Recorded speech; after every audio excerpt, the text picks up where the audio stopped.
a couple of updates. One you are certainly already aware of, and you addressed with a resolution at your special call prior to this meeting. And that was the information that we received last Wednesday after the county administrator presented to the county council a recommendation that fee in lieu revenue be redistributed.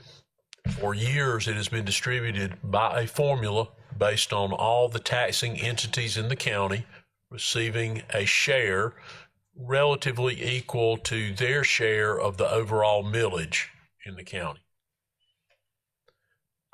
Currently, we projected that amount to be right at $25.5 million in revenue for the FY26 budget.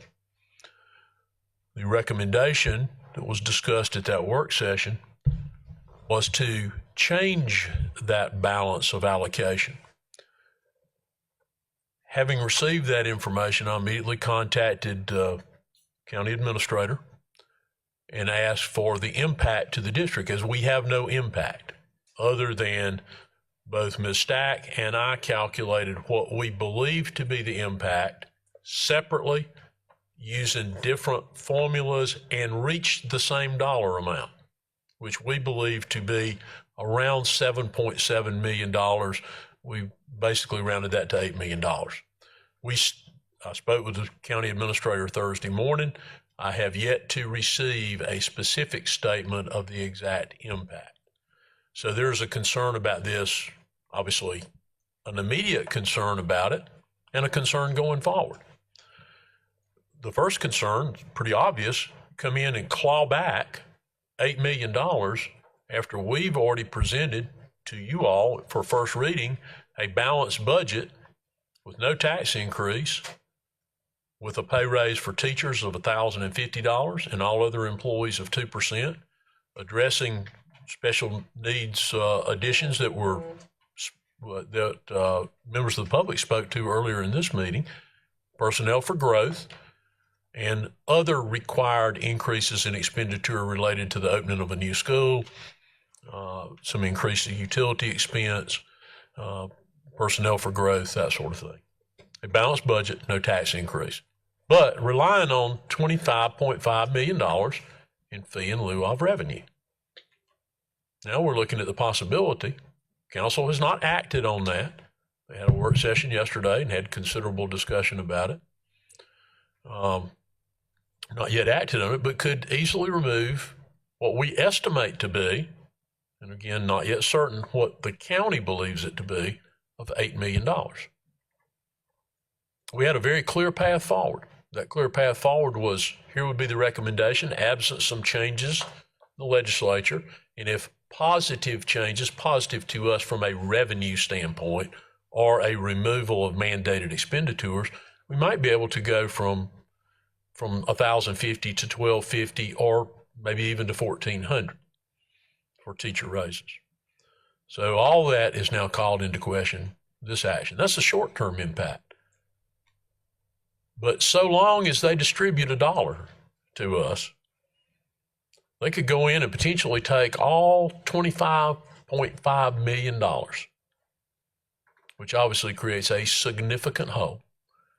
And in our world, our budget is hugely driven by personnel and predominantly by teachers and individuals delivering instruction directly to students. We can't take that kind of hit without a significant impact to that part of our budget. So we have concern in the short term, we have concern in the long term. And even more concerning were some of the flagrantly untrue assertions that were made yesterday by some members of county council who would appear to not have any knowledge of the facts of our budget. Statements such as, we are below the national average in testing. Well, you all already know this. There are no national achievement tests. Achievement tests are given in every state, and they're state specific. Now, the only national test that we participate in would be SAT and ACT. So if you're referring to the only national test that's applicable, we're above the national average in that. There was reference to our bloated administration or some such derogatory statement. Well, the facts are in opposition to that. We have the lowest expenditure for district administration in the state of South Carolina on a per pupil basis, which is the only legitimate way you can compare a small district to a large one. Our administration at the school level is well below the state average. Though, like other things, we put our money, you put your money into services at the school level. As was noted earlier today, you can't operate a school with the kind of personnel that we had 20, 30, or 40 years ago. The complexities are too great. The problems are too challenging. That idea of living in the past is outmoded, outdated, whatever words you want to use to describe it. We have more students getting more college credit than they've ever received in the history of the school district. We've got students receiving industry-recognized certifications, about 13,000 certifications last year, about 37,000 hours of college credit. The college credit is not costing those students anything. So without regard to their family circumstance, not having to pay for that. Industry certifications, we're paying some for that. But we're preparing students to go directly in the workforce to meet the demands of the economic engine of our community to jobs that pay a living wage. The second most expensive student that we educate in this school district is a student receiving career and technical ed classes. The second most expensive student we educate. We're a highly efficient and a highly effective school district. At the top in South Carolina, when you lay them all out and you compare all the tests and all the objective criteria, whether that be grad rate, college and career readiness, we rank number 8 in the state of South Carolina. Where we rank near the bottom is what we spend for that, for those accomplishments for our students and for our community. So it's extremely concerning when repaving roads takes a precedent over educating students. Repaving roads is certainly important. Public safety is certainly important. But there are ways we believe the county could look to pay for those things. And part of that was so they can roll back a millage increase that a previous council put into place. And it's also important to know that the value of a mill for operating purposes for the county is more than $1 million more than the value of an operating mill for the school district. Because as we all know, but apparently word is not spread even across the road to county council, you do not pay school operating taxes on your residence, your owner-occupied residence. We all well know that. But yet another one of the myths that persisted yesterday was that on your tax bill, 67% of it goes to the school district. It doesn't. All you have to do is read it. Now, it's not easy to read, but we've cited examples of that, and it's in the board materials from the workshop and for first reading. 2 examples, kind of the 2 extremes of what we found. And one, about 15% of what you actually pay, actual dollars on that home, comes to the school district, and the other one about 30%, all of which goes to debt service, not to the district's operating fund. So there was a lot of misinformation spread in what would appear to be a very, spread as if it were fact, when it's simply somebody's belief that the facts do not align, at least in my mind, to that belief. So we're continuing to monitor that. As soon as we have been given a value of that, we will share that with you. Right now, we're going with our estimate of around $8 million. On the more positive side, the legislature has advanced the budget, goes from House to the Senate, back to what they call House 2. So in that intervening time, you will recall that there was an item in our budget, should they double the amount of paid parental leave, a cost to us of about $1.5 million, which was based on what that has in fact cost us for the first half of their unfunded mandate last year, which was 12 weeks of paid parental leave. That bill has not advanced. So absent some long shot proviso, we may be able to remove that $1.5 million expense from our budget. Prior to going to conference committee, because it goes from House to Senate, House to conference committee, agreement was reached on not passing the health cost increase to employees, but to employers. Now, you'll recall in our first reading presentation, we placed that cost in there for the employer, for the district, because we always look at House and Senate, and whichever version appears to have the greatest negative impact to our budget, that's the one we're going to use. Because it's much easier to come off of a number than have to go back and add an expense. So that $2 million right now, it's about $2 million, stays in. There will likely be some offsetting revenue, which we'll be able to include in there as we update this as we move forward. So the other thing, we had great concern about the allocation of new money for K-12 education in the state, and the very disproportionate share of new money that was being distributed to charter schools versus traditional public schools. Representative Bannister, we brought that to his attention. He has worked very effectively to put forward a proviso to bring some relief to that. That proviso passed the House. It will become part of the consideration, because there's a difference in the House side and the Senate side in this matter, part of the consideration of the conference committee. And the conference committee has already been appointed, of which he is one of the members. So that could provide us possibly, if that passes, about $2 million in additional state revenue. So that would be helpful.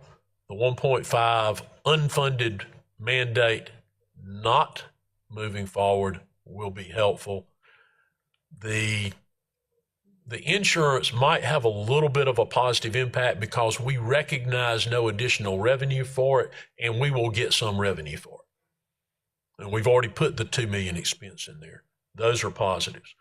The calendar the state's on is the first meeting of that conference committee is on 19 May.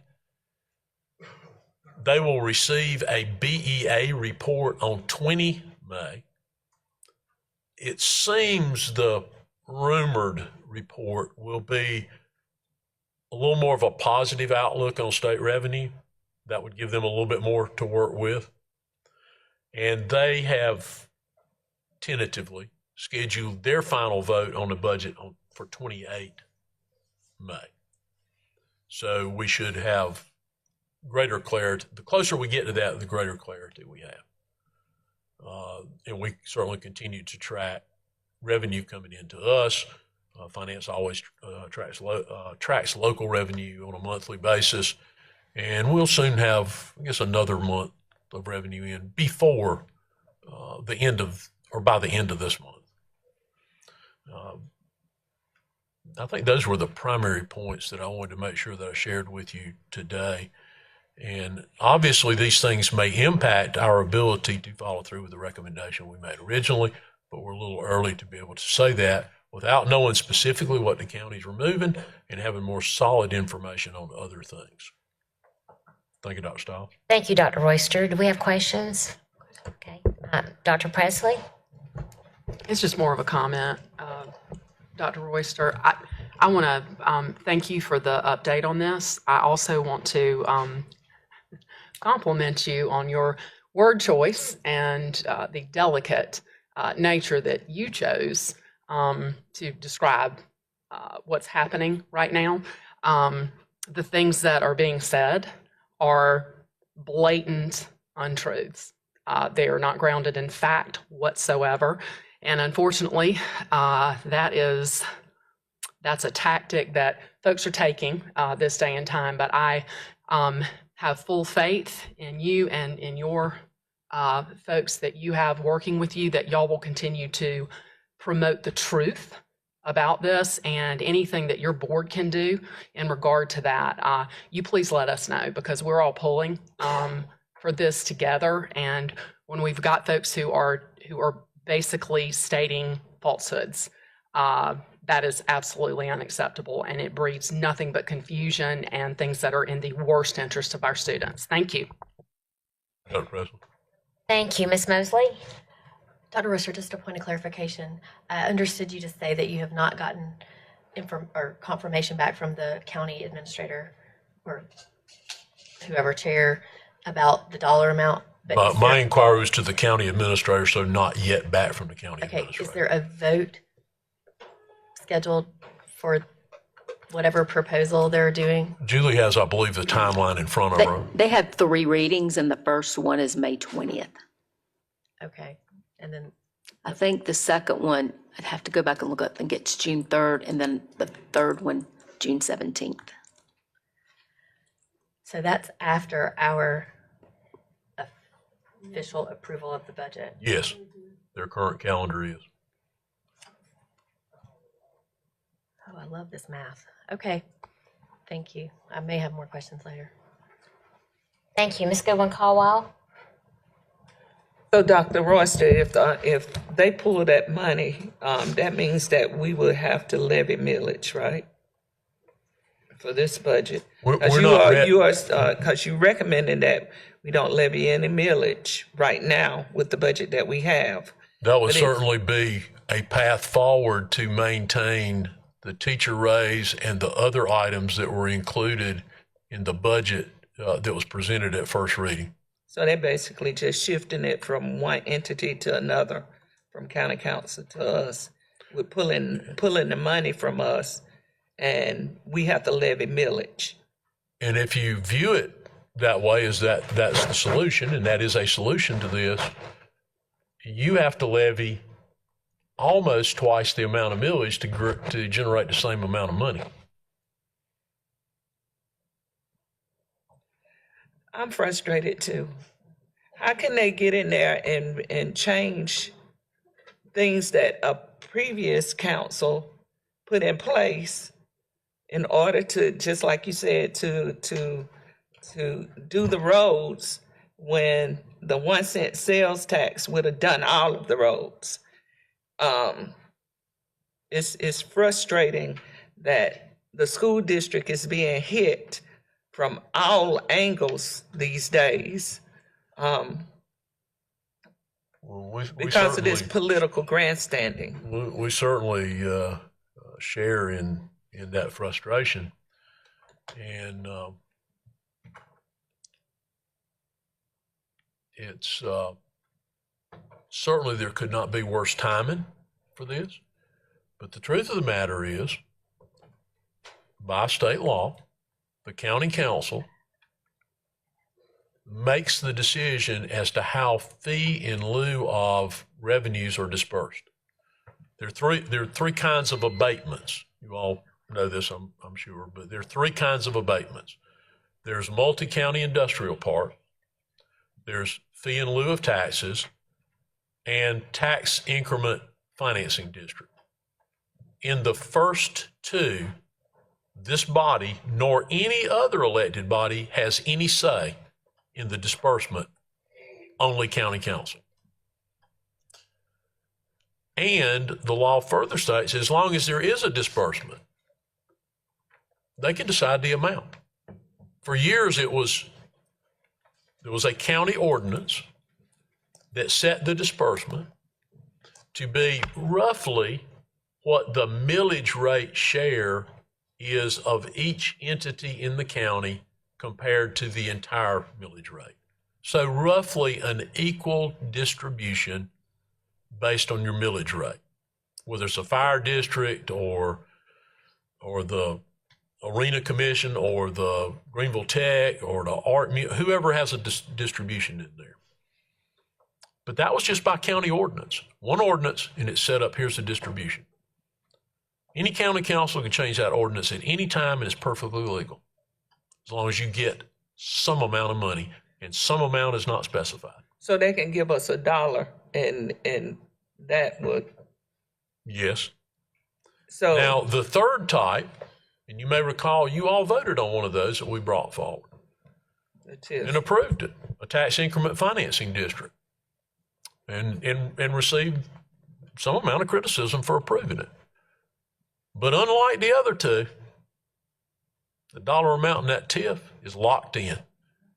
County council or no other elected body can take the amount designated to come for the school district because it's locked in into the tax increment financing district agreement, legally binding document. So they tie our hands whenever they do stuff like this, because did we get anything from the counties when they leveled County No, Square? that's a Did we get anything as a school district from that? That's a good point. Excuse me, just a moment, Dr. Royster, if you would. We're out of time, so without objection, I would like to extend for 15 minutes. Thank you. I apologize. That was the first deviation from their formula distribution, and they did an ordinance specifically related to that piece of property. Now, the difference in that and what's happening right now, we were at least informed before they did it. We But were informed that we wasn't getting anything yes, before but they did it. the first time we heard this was when it was said in a public meeting in the council chambers in a work session they had over there. When that happened before, we were at least extended the courtesy of being notified this is what we're going to do. Didn't change them doing it, but they let us know that they were going to deviate from their past practice because I think one of the reasons in their view was that property was generating no tax income to us already because it was held and owned by the county. But this fee in lieu of does.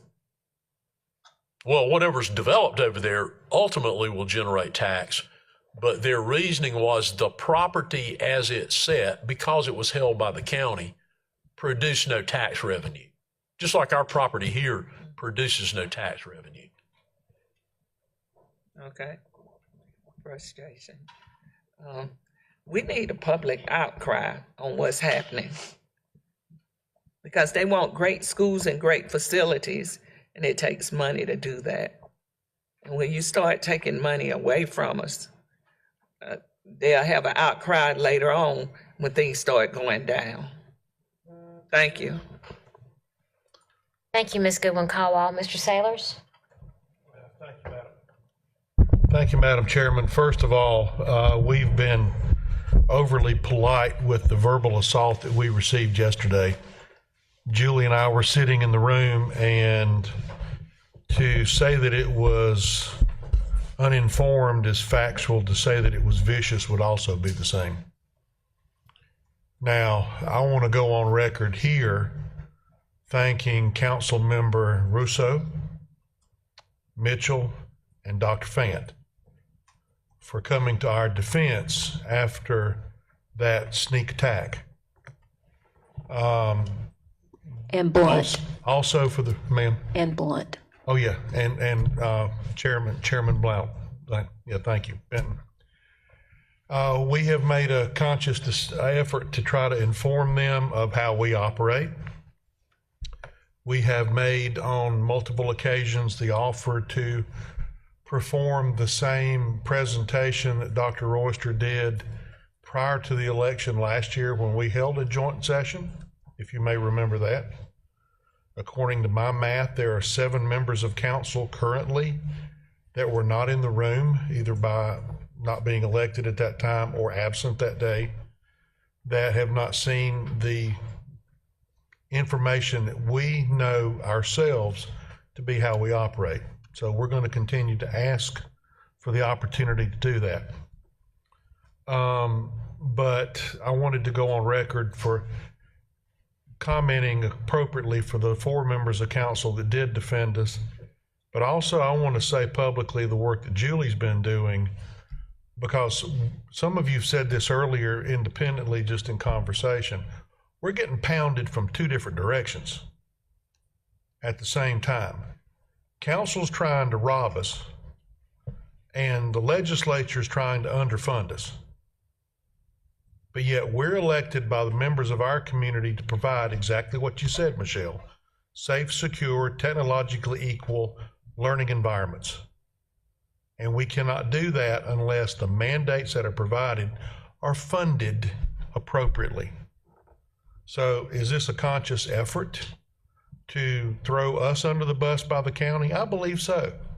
$40 million. $40 million will get them at best 100 miles of road.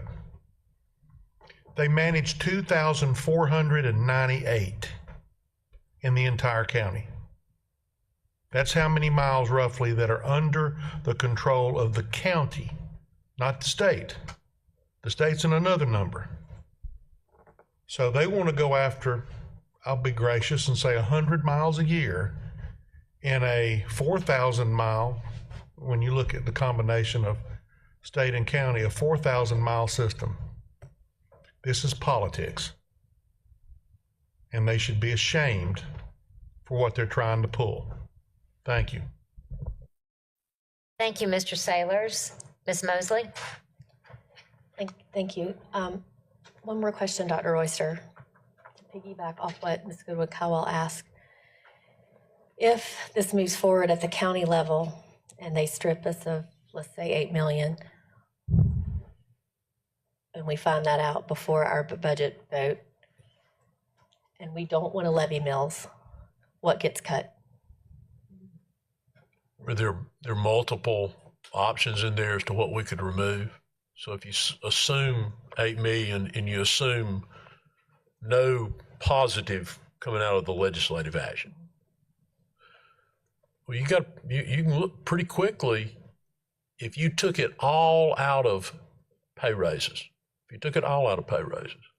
it would cut that number about in half, I believe, wouldn't it, Robin? So that would be $525 for a teacher plus their step, and 1% for all our other employees. What makes that, I guess, now you could take any combination of that and removing some other things, but it would have to be the people that are in there somewhere. So some of those special ed positions, we might know more about, we know more about growth numbers and how many personnel we have to put out the closer we get, because you all know we do that all the way up to school starting. Well, we got a better handle on it in March than we did in January, in April than March, in June than in, so there might be, but see, you're talking about small numbers in there because that's not a large number of personnel for growth. It'd cover about 10 and a half teaching positions, something like that. So there are not many places to go. Utility costs are going to go up. We're adding square footage, going to go up. Our insurance is going to go up. We have to have insurance. So we're very limited. And again, our bulk of our expense are people. That's well over 90% of our budget. So it likely will come down to people. And not directly related to that, but indirectly related to that, there was a lot of discussion yesterday about what we spend money on, what we don't spend money on, and how comparing the efficiency of the county with the efficiency of the school district. I can't speak to the efficiency of the county. I don't know how many supervisors they have per employee. I don't know all the things they're charged with doing and what it takes to do that. What I do know about the school district is if you go look online, you can see every detail of our budget all the way back to looking at the line item. I'm not aware that theirs is available, that level of detail. Perhaps it is. But more importantly, there were a lot of assertions made about what we spend and how efficient we are. I'm not aware of there being any place in the state of South Carolina where you can compare one-to-one county to county using the same data, or city to city, town to town. I'm not aware of any comparison for municipalities or counties. Well, there's one for school districts. It's on the State Department of Education website, and anybody that wants to see it can go look online and see it. It's called Insight, and the S in Insight spelled with a $sign. The most recent one, because it always runs at least a year behind, is fiscal year 23, because they're going to use audited numbers. You can go look at Greenville County Schools, and you can compare it to the state average, and you can compare it individually with every school district in this state on a percentage basis and a per pupil basis. Well, when school districts vary in size in South Carolina from a district with 600 students in it to one with 78,000, the only legitimate comparison is a per pupil basis. I'm not aware of there being any place where you can compare, and the numbers are gathered by the state off of our financial reporting, because every school district uses the same set of account codes and charges expenditures the same way. You can truly look and compare expense to expense. And if you do that, it disproves what was said. All you got to do is go look there. Now, I don't know of a place to go look for county expenditures that way, or municipalities.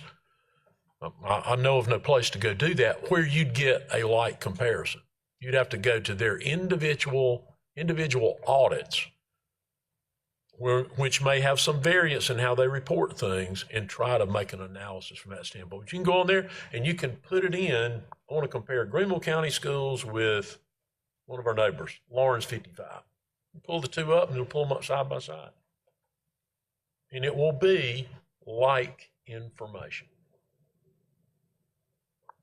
Where we rank higher, it's where we pay teachers. We pay them number 4, number 5 in the state. That moves us up in what we spend per pupil, but it certainly doesn't put us anywhere near the top. In what we spend on administration, we're at the bottom. So those assertions aren't true. And anybody, if you don't believe our numbers, you just go look. The state collects those numbers, and we're required to spend the money in those categories and report it that way. So back to my original question, make sure I understand you correctly. Mm-hmm. You gave us like multiple scenarios for teacher raises. Mm-hmm. We're required to do the step raises regardless. That's right. So are you saying that to avoid a millage increase, we would wipe out all the additional teacher raise? Based on that. Any of those scenarios, Based on, all right, you can write off the second two. right? Okay. So go back to the 1,050, which is the one we presented and said, hey, if nothing changed, you all Right. can do this 1,050, the other items in your budget, 2% for all of our employees.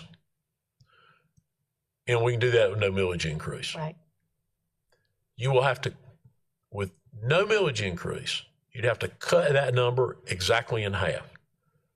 Okay. It is highly likely that's going to drop us way down from number 4 or 5. We don't have any assurance that 1,050 would keep us at 4 or 5, but based on what little we were able to glean from other places, a whole bunch of people would come up right under us. So that gap's going to close at us going to 1050. Right. So If we don't go to 1050, we're going to probably drop below some number of those. okay. And I think it's also worthy of note, though I believe they did talk yesterday about not giving a raise to county. The original discussion was for county employees to get a 3% raise. Okay. So it would drop us to half, 1% for everyone else. Yes. Do we lose any of the special ed line items or recommendations? Right now, if our estimate is correct, and there's not some other adverse condition, it would, if you took that in half, then it would not remove, if that were our recommendation, it would not remove any of those special ed positions. Okay, thank you. Last call. Okay, I had, okay, Ms. Middleton, I'm sorry. Just to add on to what Mr. Saylor said, it's not only the state that is giving us a hard time and the county, but it's also the federal government. At the last administration, they got a lot of money for infrastructure. Isn't that what is supposed to be for roads? So some money should have come to the state and to the county from all that big infrastructure money that came during the previous administration. In this administration, we're basically shutting down DOE. So who knows what that's going to happen. So that money will be managed by the state and then apparently by the locals somehow. We'll see how that goes. And then we're looking at more private school vouchers. These are all things that affect, how we are going to be able to do things. Not only that, but one of the reasons why the county is able to give good deals to developers with this FILO process is because they want to come here. Because we have some of the best schools in the state. We're one of the best places to live. A lot of families want to come here. They want to send their kids to good public schools, which we have. Is very competitive. And we have that because we have good teacher salaries that are competitive and we have good services. So there's so many things that factor in, and it is very frustrating for us to hear that we're not supported by the county or the state perhaps, and maybe not even the federal government, for what we're trying to do in public education. And that's my only comment. Thank you. Thank you, Ms. Middleton. I would just like to say that I've been in education for way over 30 years now. And let me just extend the time for 5 minutes. I promise I won't go that long.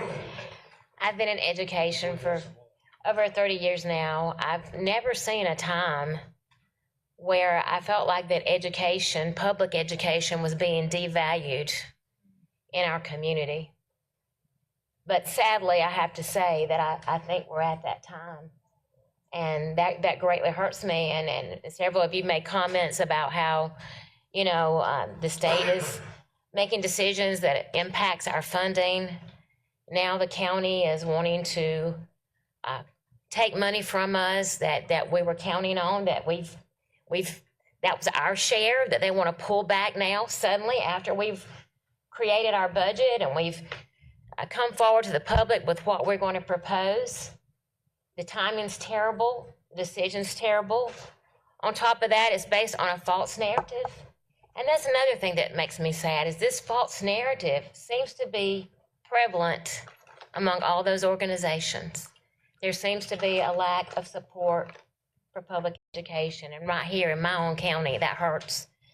And I personally called a couple of county council members myself, even during a time that I really didn't have the time and had a lot going on in my life. I took the time to try to educate them.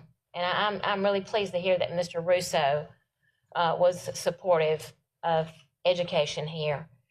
But the one thing that has not been mentioned today is that some of our local legislators have introduced a bill, I believe it's H 4397, which will take away our authority as a board to make the final approval on our budget. They would have that ability.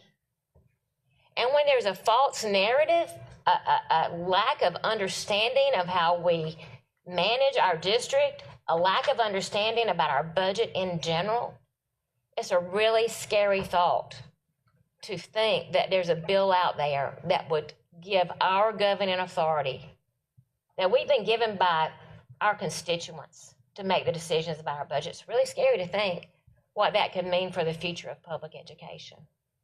So again, like some of you, I would like to encourage our constituents to get involved and to let our local and county officials know that we support public education. And when you support public education, in essence, you are supporting the students of Greenville County and a better education. And when we invest in our students and we invest in education, that is really what builds a better Greenville County more than anything else, even more than roads, better education. So I just felt strongly, I don't usually express strong feelings like this in a public forum, but I felt strongly about this issue, and I want the public, I want to be transparent, I want them to let them know how I feel. I support public education. And I want to say to this board as the chair, I'm very pleased that 100% of the members up here, all 12, everybody who was here today, we voted in favor of this resolution that would send the message to the public that we do not support this action by our county council to pull our funding. We do not support it. And I hope that our citizens and those who are in favor of public education will join us in expressing our thoughts and comments about this.